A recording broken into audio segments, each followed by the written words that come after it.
নমস্কার বন্ধুরা, আমি খাচ্ছি এই যে ভাত সাদা, এখানে আছে দই, চিনি নিয়েছি, আর এটা হচ্ছে গাজর আলু সিদ্ধ, ঢেঁড়স ভাজা, আলু দিয়ে বড়ি দিয়ে সজনে ডাঁটা দিয়ে একটা ঝোল, সাথে আছে লঙ্কা। চলো খাচ্ছি।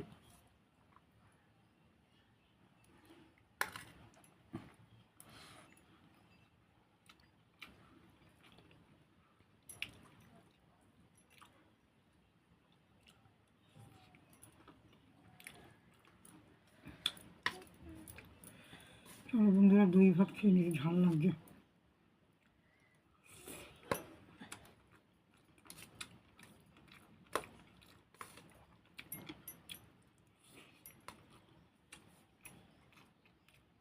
বন্ধুরা, তোমরা লাইক করে দিও, সাবস্ক্রাইব করে দিও, ভালো থেকো, পাশে থেকো বন্ধুরা।